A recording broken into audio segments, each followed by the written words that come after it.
showcasing your art across Staffordshire and Cheshire. We're going to hear from somebody who thinks that they are an outsider. What does that mean, and what have they put together? And tonight we're going to feature one of the most unique things. I can't even describe what this is you're about to hear. It's not very good, is it? No, but seriously, his name is Luke Russell, and he describes himself as an outsider. And he first of all sent what I want to call an article. I'm sure you will feel it's much more than that. Into us to upload. And it was called Uncontained. The artwork features him around some industrial areas around the city of Stoke.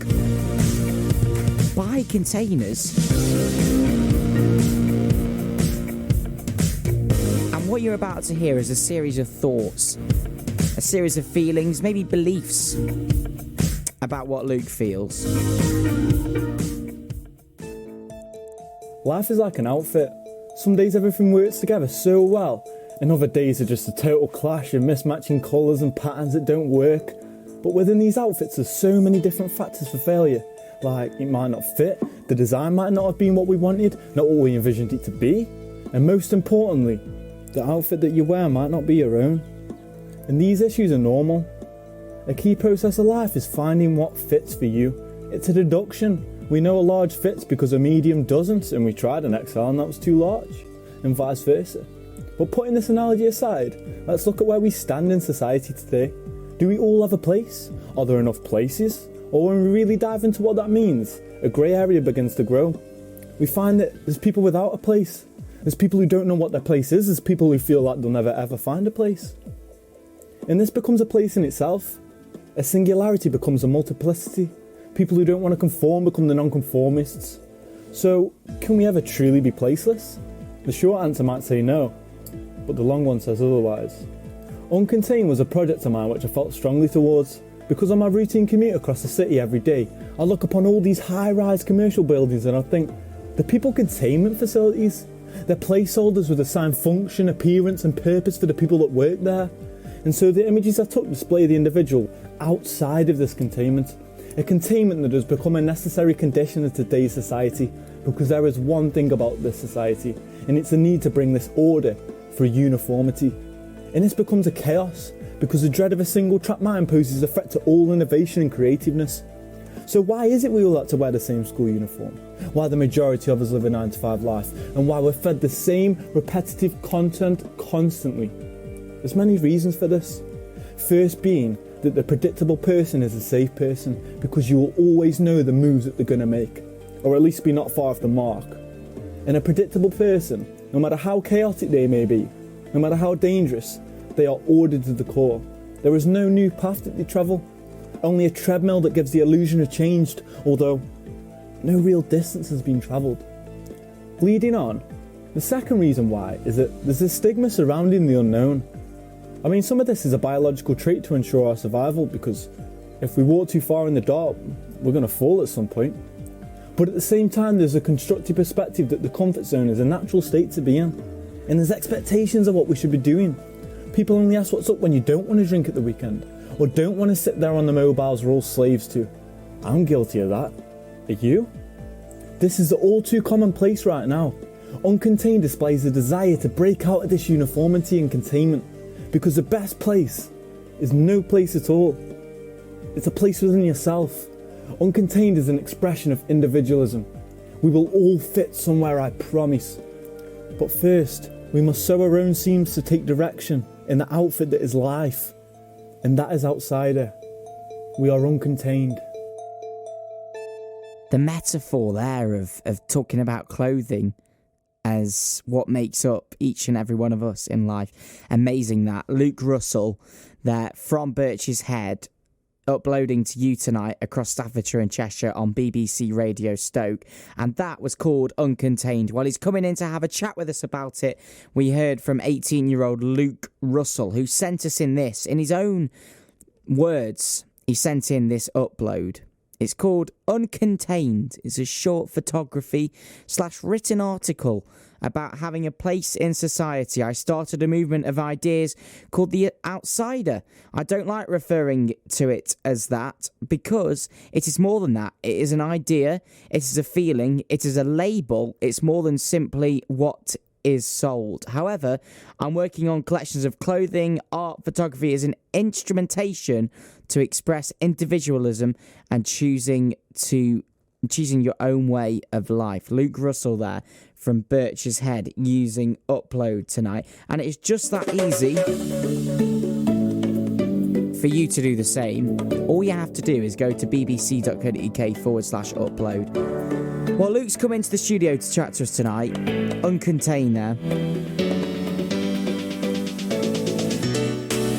And I have to say, this has got to be the most unique piece we've ever had on the programme so far. Luke, first of all, just tell me why you decided to use Upload.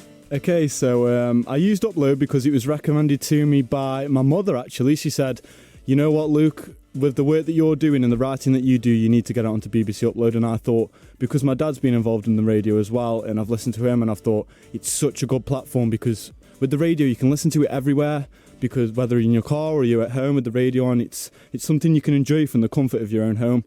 And so the piece I'm going to be speaking to about today is called Uncontained, which is about being uncontained from the expectations and the labels that are put onto us in society and sort of making your own route in life and being okay with the negativity that people are going to give you, because people do give you negativity and it's something that discourages a lot of people and it becomes doubt.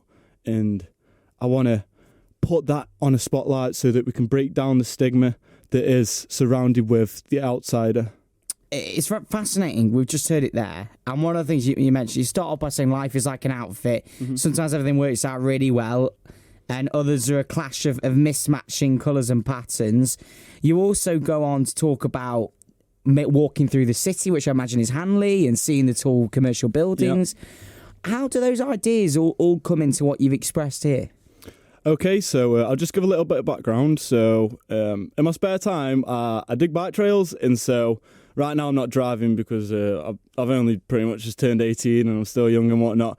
So I bike across from Birch's Head all the way up to Kiel, and so I pass a lot of I pass through Hanley and I pass through Newcastle, and so I sort of see all these different office buildings, and often like I'd look upon them and I think that they're just spaces created as small as possible to fit the maximum people, and I just think there's a certain way that we've got to live, and we've got to live sort of with what we want to do, because I believe that work has shaped people's identities, where I believe your identity should shape your work.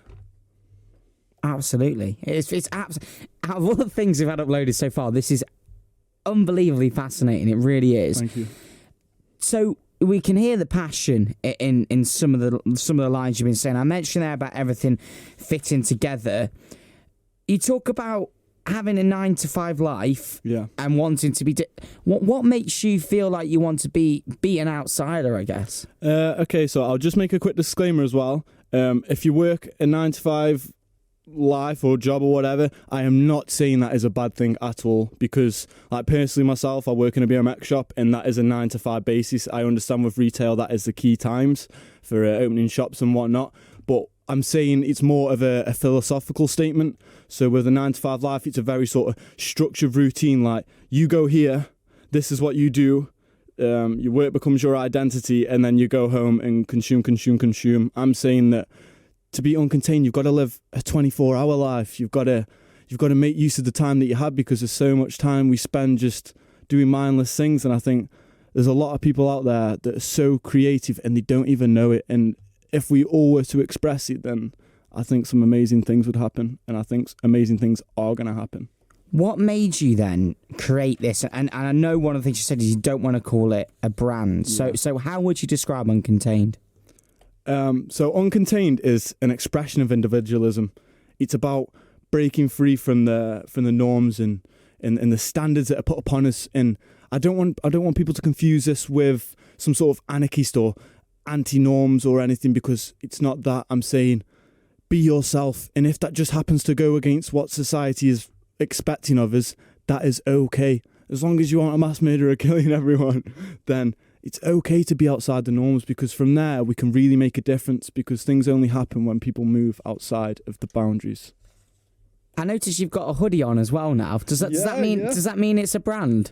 It means that I love clothing personally. Like, I express it in the first paragraph. It says life is like an outfit, because I think to get across ideas, we have to communicate in certain ways that people are going to understand. So if I can put it into an analogy, such as an outfit, everyone wears an outfit. We put on an outfit every day, and there's key components, and each of them have to work together to create the outfit that we want. And life is very similar. Luke Russell there from Birch's Head on Upload tonight on BBC Radio Stoke. Fascinating stuff. Talking about uncontained. He sent us originally an article. It's got some imagery around containers. It's what he calls outsider.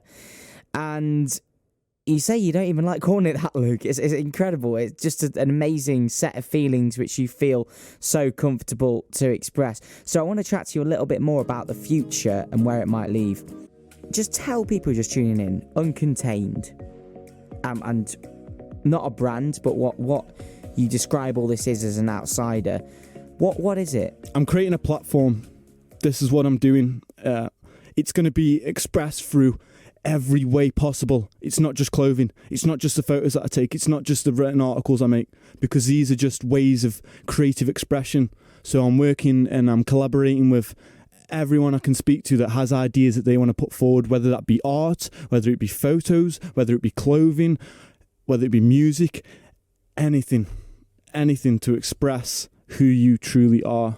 What's the feedback you've had so far? Have you managed to reach many people? Yeah, so I've done a first line of clothing. So it's 2 t-shirts, one black, one white, with the red and white writing. And they've been selling. Because obviously I only started February 6th, and a lot of good reception. People are saying a lot of good things, yeah. Who are these people? Tell me about them.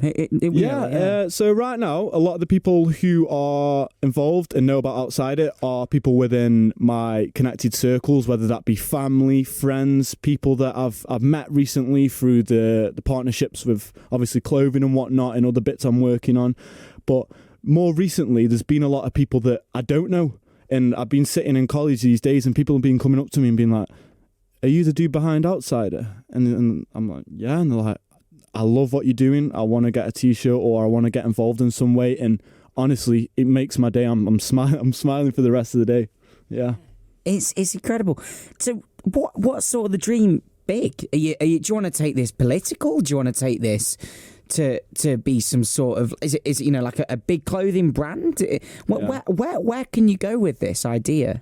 So I'm looking to allow a dialogue to occur, because we're moving into this new phase of society and a new phase of fashion as well, which I'm going to speak a lot about in the future. But we're moving in a new phase of society whereby we're becoming so diverse, and I don't think any of us really know what to do with it. I think in some sense, Outsider is almost becoming a norm, because people are expressing themselves so much. But I want to make sure it's directed in the right way, and that it doesn't take a negative turn, because with everything that comes from the unknown, there is the chance of chaos. For you personally, tell me a little bit about your life sort of growing up and things like that. How do you think your childhood and things have kind of made you feel so strongly about being so open about how you feel as what you term an outsider? Well, I'm going to give some credit to my dad, because he's an expressive person. He's a vicar, and he's always sort of done speaking in church. He was always the one leading the sermons, and so like public speaking and personal expression has always been something I've been so passionate about, just from sort of nurture and nature, really. But when I was young, and sort of as I've been growing up, I've moved through a lot of different phases with things. I've had a lot of different ideas, and people always said, you're a unique person, Luke, you're your own person. And it's something which is, I've become characterised, but it's also been in a negative way as well, which is what's driven me and what's fueling the fire, really, because so often outsider is used as a negative label. It's used to describe someone who doesn't fit in, and this is assumed for a bad reason, but at the end of the day, the people don't fit are often the people that make the new fits happen. You mentioned off there a little bit about the likes of Martin Luther King and people like that. Who inspires you? Who maybe makes you feel so that you want to kind of lead something like this? To answer who inspires me, every single person I meet inspires me. Whether that be in a positive or a negative way, it can be someone who disrespects me, and that inspires me to create a culture of respect. But I also believe at the same time that respect has to be earned. I don't think it's something that should be just given out straight away. Yeah, there's a lot of people that inspire me, and in terms of what's driving sort of the creative process behind Outsider right now, a lot of it is my own ideas, but it has come from the urban environment. So I've been working a lot with sort of containers and abandoned buildings, because I'm working with the idea of reconstruction, because I see a reconstruction in society right now on a social level, which is why I'm using Outsider as a platform to help express that in the best way possible. Just looking at them here, we see containers, we see buildings abandoned, which... What is it about maybe that urban side of it that's maybe created this? What is it that draws you to that in terms of the artwork that you've done with this upload? Yeah, so with the containers, that was obviously to fit the project, because it's about uncontained, and I've got this idea about containment facilities, and that's the way I've always conceptualised about it. I don't know why, but it's something that I've always referred to it as. And as with the abandoned buildings, there's a lot of meanings behind it, because there's a lot that an abandoned building represents. It represents an idea that once was and once created into something amazing. For example, there's a big pottery factory in one of the images. It represents something which was once amazing and was broken down and deconstructed. And for me, that represents the temporal nature of society, the fact that nothing lasts forever. But I want to create sort of a permanent platform, as it were. What's the dream for all of this? The dream, to inspire as many people as I can possible to go out and decide, today is the day I'm going to write a book, today is the day I'm going to make a song, whatever it is you want to do, I want to help people achieve it. Luke, it's been great to meet you. Thank you so much for coming in, and please keep us, I've only got some spoken word and stuff, so please use Upload again. It's been great to meet you. Thank you, Robin, that's great.